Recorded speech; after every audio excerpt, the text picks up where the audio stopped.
चलिए, जय हिंद दोस्तों। जैसे कि आज का एसपीडी का आपका टास्क था, जो 13वां दिन का टास्क जो था, भारत में परिवहन, भारतीय प्रतिरक्षा और भारतीय बैंक था। ये आपका जीके का है। तो चलिए इसी में आज का ग्रुप डिस्कशन स्टार्ट करते हैं। जैसे कि पहला क्वेश्चन है आज का कि केंद्रीय सड़क निधि का गठन कब हुआ था? 1929 ईस्वी। बिल्कुल सही है, 1929 ईस्वी में हुआ था। सीमा सड़क संगठन की स्थापना कब हुआ था? 1960। बिल्कुल सही है, 1960 ईस्वी में हुआ था। अगला क्वेश्चन है आपका कि देश में सड़क की लंबाई लगभग कितनी है? 1 लाख किलोमीटर। बिल्कुल सही है, 64 लाख किलोमीटर जब बोल रहे हैं। अगला क्वेश्चन है आपका कि राष्ट्रीय राजमार्ग की लंबाई कुल कितनी है? 1,40,000। बिल्कुल सही है, 1,40,000 किलोमीटर है। अगला क्वेश्चन है आप लोग का कि सबसे लंबा राष्ट्रीय राजमार्ग कौन सा है? NH44 जो पहले बिल्कुल से कन्याकुमारी तक 11 राज्यों तक है। बिल्कुल सही बोले हैं, NH44 है जो श्रीनगर से लेकर के कन्याकुमारी तक जाती है, और ये इस दूरी तय करने में 11 राज्य को क्रॉस करती है, यानी 11 राज्य से होकर के जाती है।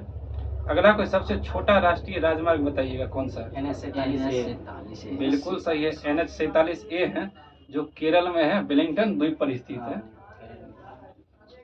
अगला है कि जवाहर सुरंग किस NH पर स्थित है?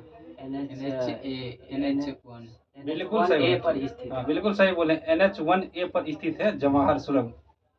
अगला क्वेश्चन है आप लोग का कि राष्ट्रीय राजमार्ग का चौराहा किसे कहते हैं, किस जगह का नाम है? 4 गो। नहीं, राष्ट्रीय राजमार्ग, बिल्कुल सही बोले हैं, झांसी को कहते हैं राष्ट्रीय राजमार्ग का चौराहा। ये ग्रुप डी में क्वेश्चन पूछा गया था, ये वाला क्वेश्चन है। अगला क्वेश्चन है कि NH1 और NH2 को सम्मिलित रूप से क्या कहते हैं? Grand trunk road. अमृतसर से कलकत्ता तक। बिल्कुल सही बोले हैं, ग्रैंड ट्रंक रोड है जो अमृतसर से कोलकाता तक जाती है। अगला क्वेश्चन है कि राष्ट्रीय राजमार्ग के निर्माण एवं रख रखाव की जिम्मेदारी किनके पास है? केंद्र सरकार। बिल्कुल सही है, केंद्र सरकार। अगला क्वेश्चन है आपका कि राज्य राजमार्गों की निर्माण एवं देखरेख इनकी जिम्मेदारी है? राज्य सरकार। बिल्कुल सही बोले, राज्य सरकार की। अगला क्वेश्चन है, आपको ध्यान सुनिएगा, ये भी क्वेश्चन पूछा गया है डीवी ही। स्वर्णिम चतुर्भुज की जो स्वर्णिम चतुर्भुज योजना थे, इनके अंतर्गत कितने किलोमीटर की सड़क बनाई गई? 5846 किलोमीटर। बिल्कुल सही बोले हैं, 5846 किलोमीटर। और ये हाँ, ये 4 मतलब जो है ना, 4 मेन दिल्ली, मुंबई, चेन्नई, कोलकाता। बिल्कुल सही बोले हैं, दिल्ली, मुंबई, चेन्नई और कोलकाता, यानी 4 महानगरों की ये जोड़ती है। 5846 किलोमीटर इनकी लंबाई है कुल रोड की। स्वर्णिम चतुर्भुज इनको बोलते हैं। अगला क्वेश्चन है आपका कि परिवहन दिवस जो है ना कब मनाते हैं? परिवहन दिवस 8 परिवहन दिवस बिल्कुल सही नवंबर। बिल्कुल सही बोले, दोनों मिल करके 10 नवंबर। आप बताइएगा सड़क सुरक्षा सप्ताह कब मनाते हैं? 7 से 13 नवंबर से जनवरी तक। 7 से 13 जनवरी तक। बिल्कुल सही बोले, 7 जनवरी तक से लेकर के और 13 जनवरी तक सड़क सुरक्षा सप्ताह मनाते हैं, और 10 नवंबर को परिवहन दिवस मनाते हैं। अगला क्वेश्चन है आपका, सड़कों की सर्वाधिक लंबाई किस राज्य में है? महाराष्ट्र। बिल्कुल सही है, महाराष्ट्र। अगला क्वेश्चन है कि सड़कों की न्यूनतम लंबाई किस राज्य की? सिक्किम। बिल्कुल सही, दोनों राज्य सिक्किम होगा।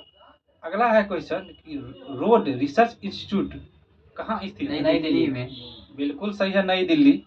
अगला क्वेश्चन है कि भारत में वायु परिवहन की शुरुआत कब हुई थी? 1985 ईस्वी। 1911 ईस्वी। बिल्कुल सही बोले, 1911 ईस्वी बिल्कुल सही आंसर होगा। अब बताइएगा ये शुरुआत हुई थी कहाँ से कहाँ तक पहली चली थी, किस जगह से लेकर के किस जगह के बीच चली थी पहली बार? प्रयाग से नैनीताल। बिल्कुल सही बोल रहे हैं, प्रयागराज से लेकर के और नैनी के बीच चली थी। अगला क्वेश्चन है आपका, एयर इंडिया की स्थापना कब हुआ था? सही, वही 1985। ये हो जाएगा 1932 ईस्वी। ये हो जाएगा आपका 1953 ईस्वी में हुआ था। कब हुआ था? 1953 ईस्वी में हुआ था। और पवन हंस की स्थापना हुआ था आपको 1985 ईस्वी। 15 अक्टूबर 1985 ईस्वी को पवन हंस की स्थापना हुई थी, जो भी एशिया की सबसे बड़ी हेलीकॉप्टर सेवा है। अगला क्वेश्चन है आपका कि भारतीय विमानपत्तन प्राधिकरण का गठन कब हुआ था? 1995। नहीं, सही बोले हैं, 1995 सही होगा आंसर। 1 अप्रैल 1995। हाँ, 1 अप्रैल 1995 में हुआ था। अगला क्वेश्चन है आपका कि हवाई अड्डा द्वारा प्रथम निजी क्षेत्र का हवाई अड्डा है, मतलब कहाँ की हवाई अड्डा, प्रथम निजी क्षेत्र के हवाई अड्डा है, कोई जगह का नाम है। कोची। बिल्कुल सही बोले हैं, कोच्चि का नेंदुबरीश्री है ना हवाई अड्डा, नेंदुबश्री हवाई अड्डा है, वो जो है प्रथम निजी क्षेत्र का हवाई अड्डा है। अगला क्वेश्चन है कि भारत में कुल कितने बड़े बंदरगाह हैं? बड़े 13, छोटे 200। बिल्कुल सही बोले हैं, कुल बड़े बंदरगाह की संख्या 13 है और छोटे बंदरगाह की संख्या 200 है। अगला क्वेश्चन बताइएगा, देश का सबसे बड़ा बंदरगाह कौन सा? मुंबई। बिल्कुल सही बोले हैं, मुंबई है। अगला क्वेश्चन है आपका कि जवाहर नेहरू, जिनका नाम बदला गया, जवाहर नेहरू पहले था, जिस सबसे बड़ा और कृत्रिम आधुनिक बंदरगाह था, उसका नया नाम क्या रखा गया है? उसका नाम है ननवा सोहबा रखा गया है। ननवा सोहबा का ही शायद नाम बदल के जवाहर नेहरू रखा गया है क्या? 99 सोहबा का नाम जवाहरलाल नेहरू देश का जो सबसे बड़ा कृत्रिम एवं आधुनिक बंदरगाह है। अगला क्वेश्चन है आपका कि दीनदयाल उपाध्याय बंदरगाह का पूर्व नाम क्या था? कंडला। बिल्कुल सही है, कांडला नाम था। इससे मतलब पहले दीनदयाल उपाध्याय से पहले नाम इनका क्या था? कांडला था, जो कि गुजरात में स्थित है। और बताइए ये किस प्रकार की बंदरगाह है? ये ज्वारीय बंदरगाह है। कैसी है? ज्वारीय बंदरगाह है, जिस पर जो है ना मुक्त व्यापार क्षेत्र घोषित किया गया है इस बंदरगाह। अगला क्वेश्चन, सबसे पुराना एवं कृत्रिम बंदरगाह कौन सा है? बीच जहाँ बहुत लंबा अथी है ना, सब चेन्नई है। कौन है? चेन्नई है। सबसे पुराना एवं कृत्रिम बंदरगाह चेन्नई है। अगला क्वेश्चन बताइएगा कि मुंबई एवं कोच्चि के बंदरगाह कैसी बंदरगाह है? प्राकृतिक। बिल्कुल सही बोले हैं, प्राकृतिक बंदरगाह है। अगला क्वेश्चन हो जाएगा, पहला रासायन बंदरगाह दहेज किस राज्य में स्थित है? गुजरात। बिल्कुल सही बोल रहे हैं, ये गुजरात राज्य में स्थित है। अगला क्वेश्चन है आपका कि सबसे गहरा बंदरगाह कौन सा है? विशाखापत्तनम है। नहीं, वही विशाखापत्तनम ही बंदरगाह का नाम भी विशाखापत्तनम बंदरगाह नहीं कहते हैं? विशाखापत्तनम बंदरगाह बिल्कुल सही आंसर है, सबसे गहरा बंदरगाह विशाखापत्तनम है। अगला क्वेश्चन है कि सब बड़ा पृष्ठीय प्रदेश वाला बंदरगाह कौन सा है? बड़ा पृष्ठीय प्रदेश वाला बंदरगाह कौन सा है? ये हो जाएगा कोलकाता। क्या होगा? कोलकाता हो जाएगा। अगला क्वेश्चन है, सबसे बड़ा कंप्यूटराइज एवं निर्गमित बंदरगाह कौन सा है, जो कि चेन्नई में स्थित है, जिसका पुराना नाम एन्नौर था और नया नाम कामराज रखा गया? कौन रखा गया नया नाम? कामराज। अब पुराना नाम क्या था इनका? एन्नौर, जो कि चेन्नई में है। कंप्यूटराइज एवं निर्मित बंदरगाह है। अगला क्वेश्चन है आपका, B.O. चिदम्बरम, जिनका पुराना नाम था तुतिकोरिन, तमिलनाडु में स्थित है एवं किसके लिए प्रसिद्ध है? बिल्कुल सही बोले, मत्स्य बंदरगाह इसे मतलब कहा जाता है, ये मत्स्य के लिए प्रसिद्ध बंदरगाह है। अगला क्वेश्चन बोलेगा, मोरमुगाओ बंदरगाह किस राज्य में है? गोवा। बिल्कुल सही बोले हैं, गोवा। पारादीप बोलिएगा कहाँ पर है? उड़ीसा। बिल्कुल सही बोले, ओडिशा है। पारादीप बंदरगाह भी ओडिशा में है। अगला क्वेश्चन है, अलेपी बंदरगाह, क्वेश्चन सुन लीजिए पूरा। अलेपी कहाँ पर है? केरल में। बिल्कुल सही आंसर था। अब अगला क्वेश्चन आपको संबंधित होगा, भारतीय प्रतिरक्षा से संबंधित होगा, तो ध्यान से सुनिएगा और इससे लगभग एक आधो क्वेश्चन आता ही रहता है। अभी जो भी चैप्टर हो रहा है ना, मतलब पूरा भिड़िया हो रहा है। अगला क्वेश्चन, एक पहला क्वेश्चन है इसका भारतीय प्रतिरक्षा से कि थल सेना, वायुसेना तथा नौसेना का मुख्यालय कहाँ है? नई दिल्ली। बिल्कुल सही है, इसका मुख्यालय नई दिल्ली में है। प्रशिक्षण केंद्र शिमला में। हाँ, वो तो बहुत लंबा दूर जाइएगा तब पता चलेगा। वो क्वेश्चन इसमें है, प्रशिक्षण केंद्र जो है ना वो शिमला में है, और ये भारतीय सेना, वायुसेना और नौसेना तीनों का मुख्यालय जो है नई दिल्ली में है। अगला क्वेश्चन है कि भारत के प्रथम रक्षा मंत्री कौन थे? बलदेव सिंह। बिल्कुल सही है, बलदेव सिंह।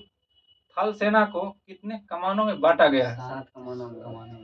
और 7 कमान अगर याद नहीं होगा तो हम बोल देते हैं कौन कौन है। ये 7 कमान होगा, पहला एक होगा दक्षिणी कमान, जो कि पुणे में स्थित है।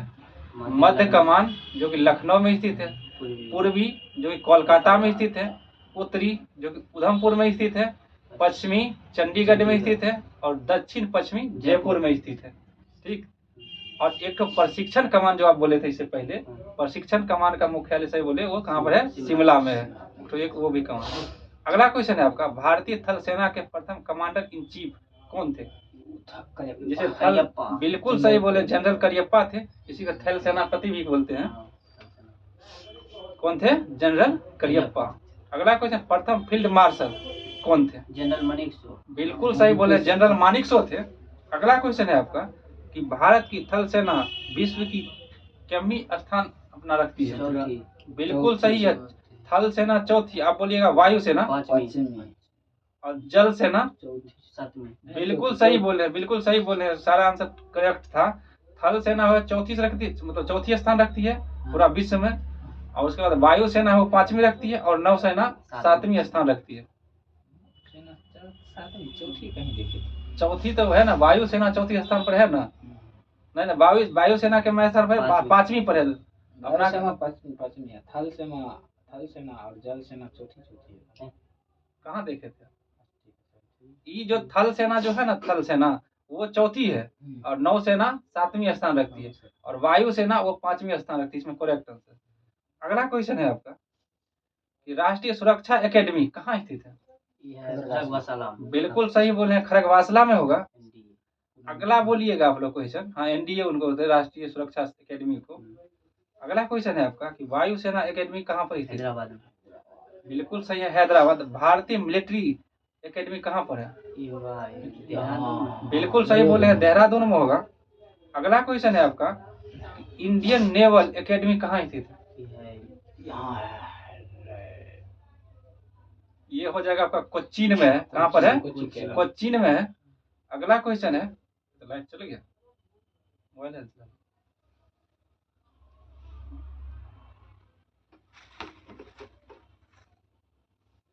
आप अथी नहीं जाएगा, अथी चल जाएगा।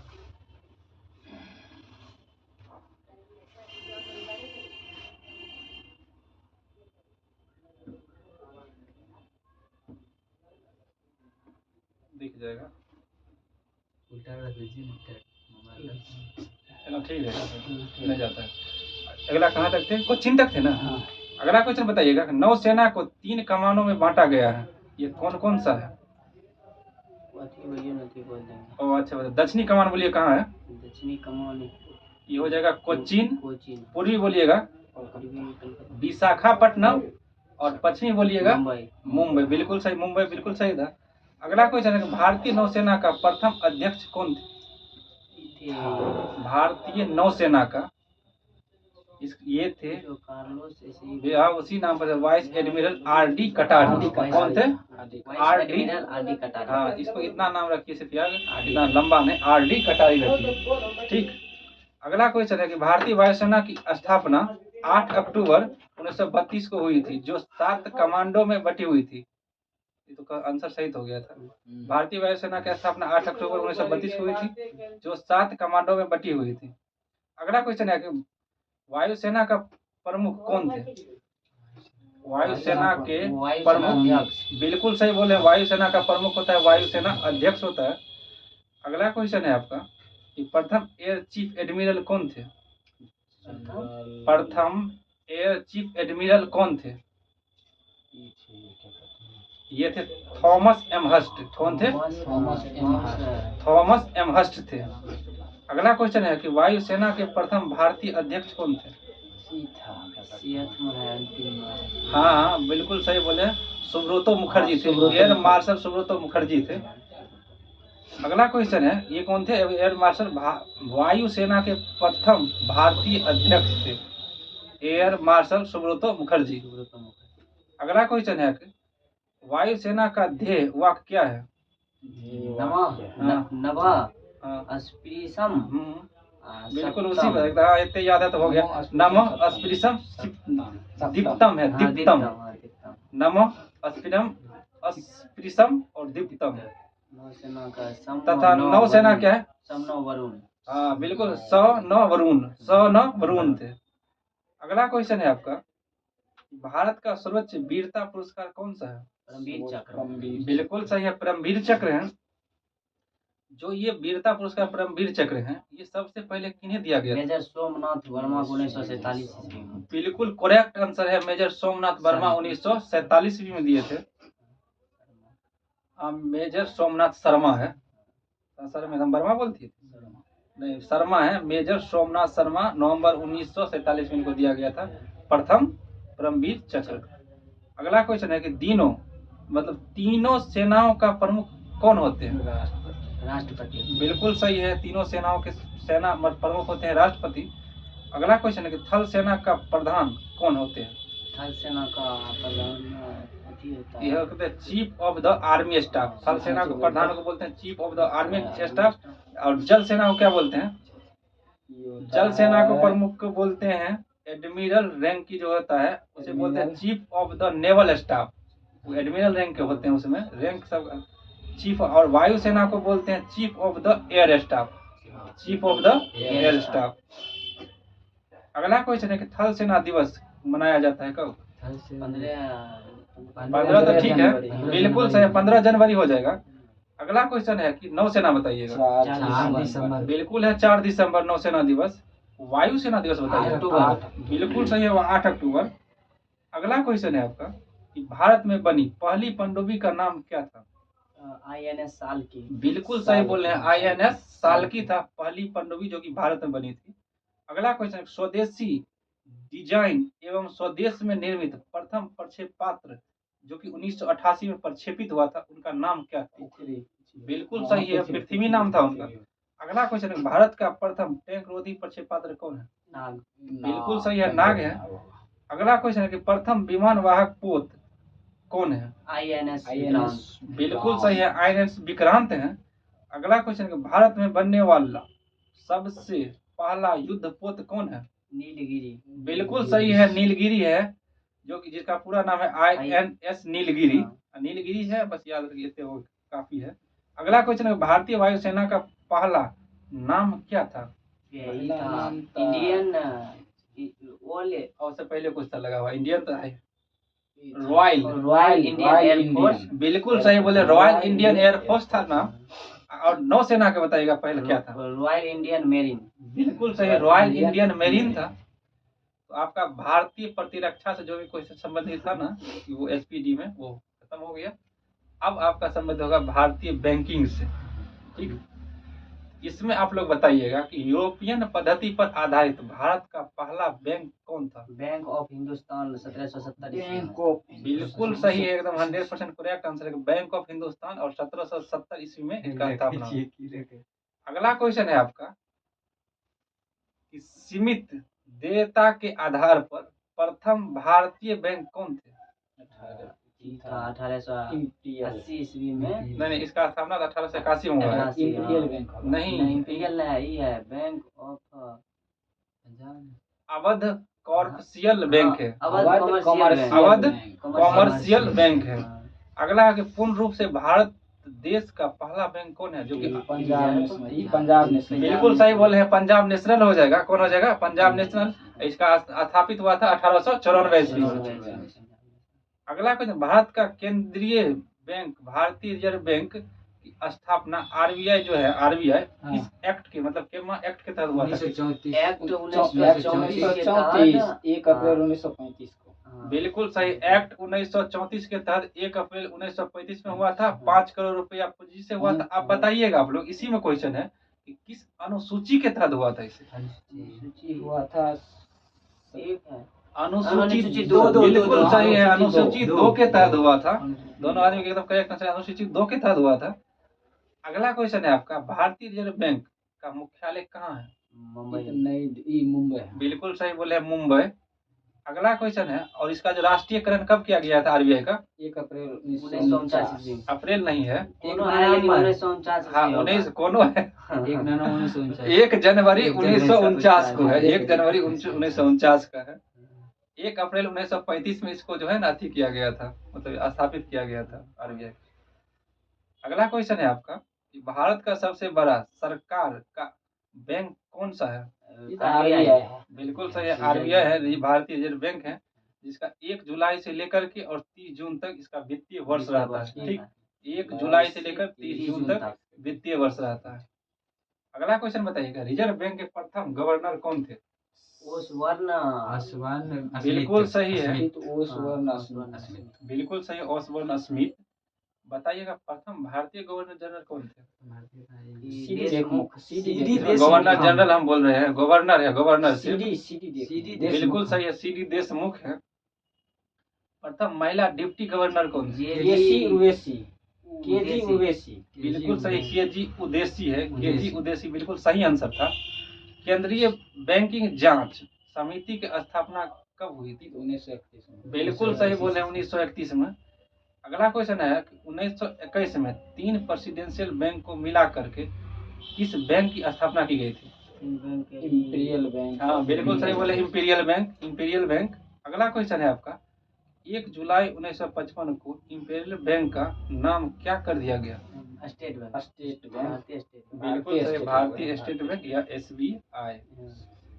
और बताइएगा इसी में जिसकी अनुशंसा जो इसे कर दिया गया भारतीय स्टेट बैंक इसका नाम, इसी में इसकी अनुशंसा मतलब करने के लिए कौन कमेटी का गठन किया गया था? ये कमेटी हजारी कमेटी नहीं, ये था गोरेवाला कमेटी। गोरेवाला कौन सा कमेटी था? गोरेवाला कमेटी था। अगला क्वेश्चन है, भारत का सबसे बड़ा व्यावसायिक बैंक कौन सा है? SBI। बिल्कुल सही, SBI। अगला क्वेश्चन, 19 जुलाई 1969 को पहली बार कितने बैंक का जो बैंकों का राष्ट्रीयकरण किया गया था? 14 बैंक। और बताइएगा 14 व्यवसाय जो किया गया लगभग कितना पूंजी था उस टाइम इसमें? 50 करोड़। 50 करोड़। बिल्कुल सही, 50 करोड़ था। अगला बताइएगा कि 15 अप्रैल 1980 को दूसरी बार जो राष्ट्रीयकरण हुआ था उसमें कितने बैंक को किया गया? 20 उसमें 6 बैंक को किया गया था और 200 करोड़, 20 नहीं 200 करोड़ रुपया उसमें उस टाइम में पूंजी था उसका। अभी तक 20 हो गया, उसी टाइम में 200 था, तब 20 हो जाएगा क्या? और कितने गुना बढ़ गया? अगला क्वेश्चन है आपका कि भारत में बैंकों के राष्ट्रीयकरण की संस्तुति किसने दिया था? इससे पहले आप आंसर बोलिए। बिल्कुल सही बोल रहे हैं, हजारी समिति ने दिया था।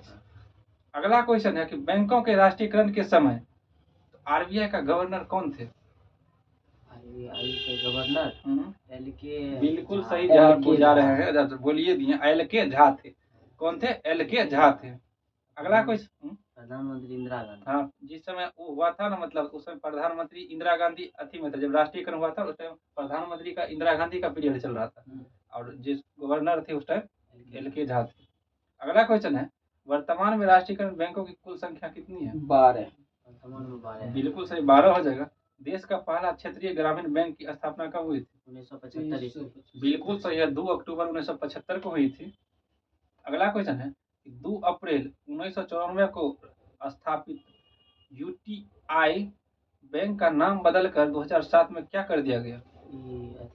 SBI नहीं, एक्सिस बैंक। बिल्कुल सही बोल रहे हैं, एक्सिस बैंक कर दिया गया है। क्या कर दिया गया है? एक्सिस बैंक कर दिया गया है। अगला क्वेश्चन है आपका, देश में सर्वाधिक शाखाएं किस बैंक की है? SBI। बिल्कुल सही, SBI की है। चलिए, लाइट तो आया उतना देर के बाद, लास्ट। अगला क्वेश्चन है आपका, इसका ठीक कर दीजिए, भारतीय बैंकों की सर्वाधिक शाखाएं किस देश में है? ब्रिटेन। बिल्कुल सही, UK ब्रिटेन सेम है। UK में तो ज्यादा देश में तो 2-3-4 को मिल जाता है, ब्रिटेन है। अगला क्वेश्चन है कि विदेशों में सर्वाधिक शाखाएं किस बैंक की है? SBI। बिल्कुल सही, नहीं सही है, SBI का है। SBI की सर्वाधिक शाखा ब्रिटेन में है और विदेश मामले अगर पूरे कहेंगे तो उसमें भी SBI की शाखा है सबसे ज्यादा। अगला क्वेश्चन है, देश का प्रथम महिला बैंक कौन सा है? बिल्कुल सही बोल रहे हैं, भारतीय महिला बैंक है। इसकी स्थापना कब हुई थी? 2013 में। बिल्कुल सही बोले हैं, 2013 में हुआ था। जिसका विलय 1 अप्रैल 2017 में अथी में हो गया, SBI में हो गया। बिल्कुल सही है, जिसका 1 अप्रैल 2017 को भारतीय स्टेट बैंक में विलय कर दिया गया। अगला क्वेश्चन है, बैंकों में ग्राहक सेवा सुधार के संबंध में कौन सा समिति गठन किया गया? बिल्कुल गोयपोरिया समिति है। कौन सा है? गोयपोरिया समिति है। अगला क्वेश्चन और लास्ट क्वेश्चन है इसका, पहला म्यूचुअल फंड कौन सा है? म्यूचुअल फंड 64 है। बिल्कुल सही है, US 64 है। कौन है?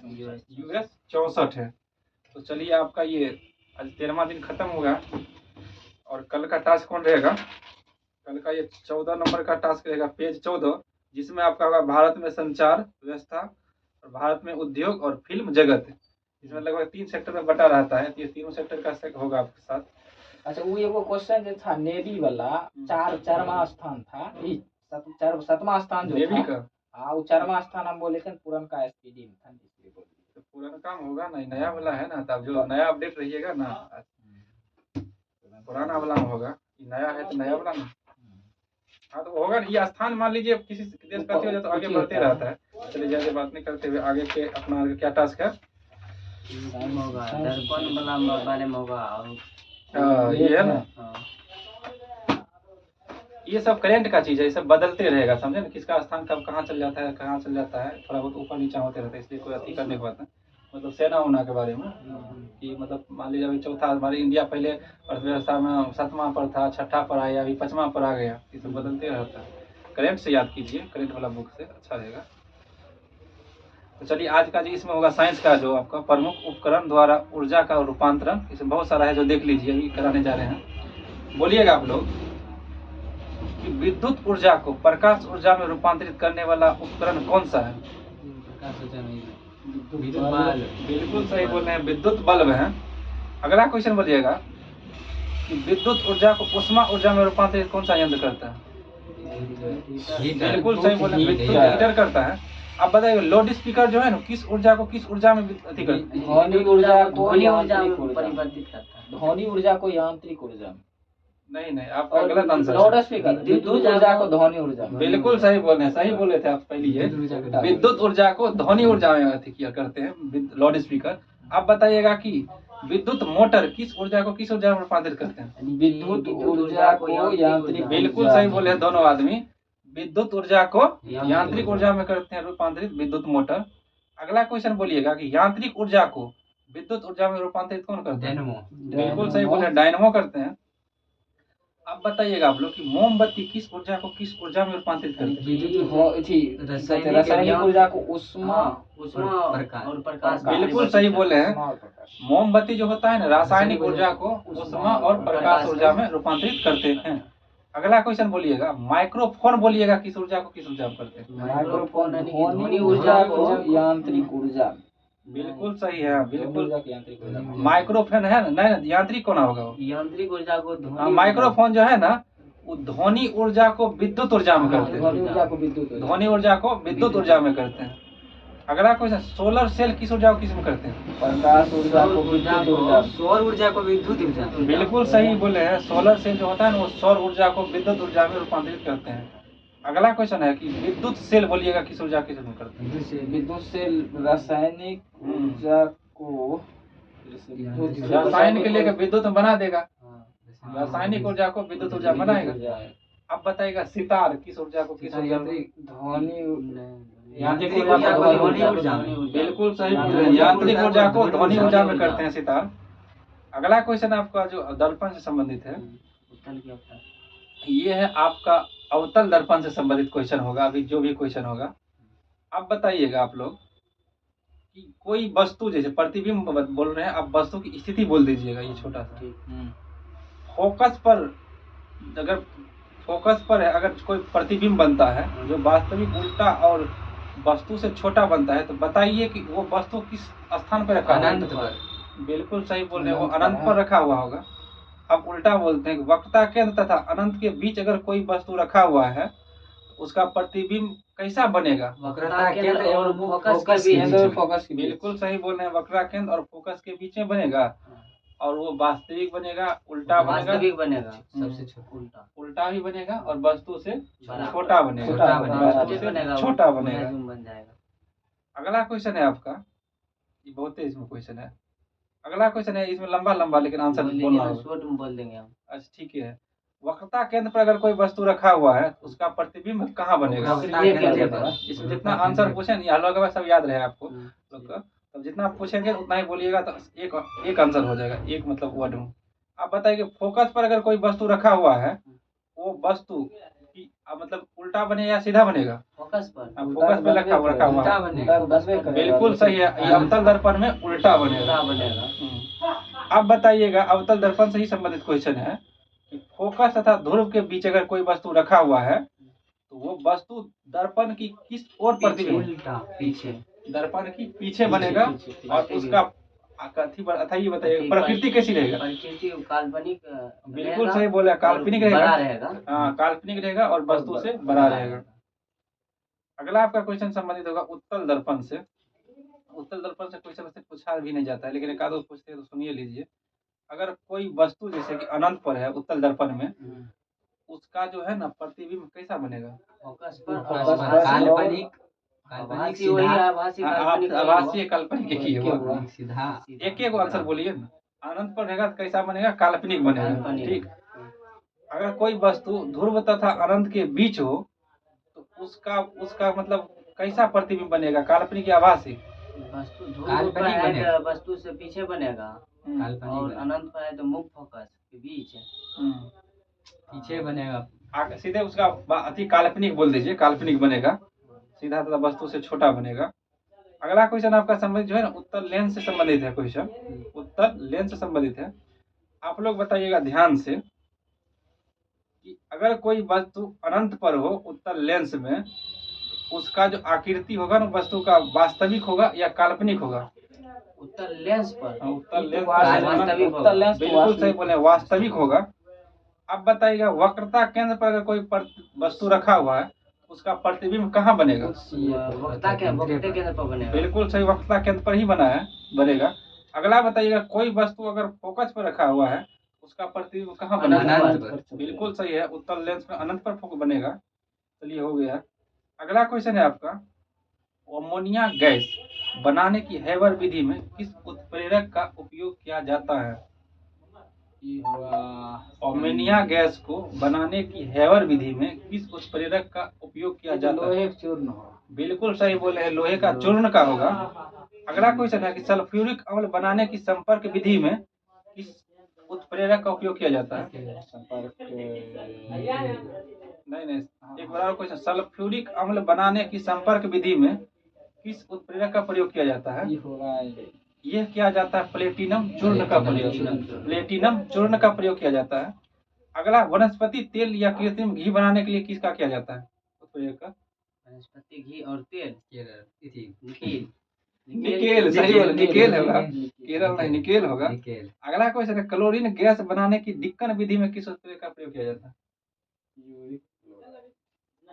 क्यूप्रिक क्लोराइड, यूरिक नहीं, क्यूप्रिक क्लोराइड का किया जाता है। अगला क्वेश्चन और लास्ट क्वेश्चन ध्यान से बताइएगा आराम से। एल्कोहल से ईथर बनाने की विधि में किस उत्प्रेरक का उपयोग किया जाता है? एल्कोहल से ईथर बनाने की नहीं हैबर नहीं, विधि तक क्या है? एल्कोहल से ईथर बनाने की विधि जो है ना उस किस उत्प्रेरक का उपयोग किया जाता है? उत्प्रेरक का नाम बोलना है आपको। एल्युमिनियम कुछ कर। बिल्कुल हाँ सही बोले, गर्म एलुमिना है, गर्म एलुमिना है। तो चलिए आज आपका ये भी खत्म हुआ साइंस का ये। और कल का टास्क में क्या रहेगा? प्रमुख उपकरण एवं उनके कार्य। जैसे कि अल्टीमीटर है तो उसका ऊंचाई होगा, बैरोमीटर तो वायुमंडलीय दाब की माप बैरोमीटर होता है, इससे में होगा लगभग हमको लगता है 25 से 30 होगा इसमें। कल यही रहेगा खाली क्या?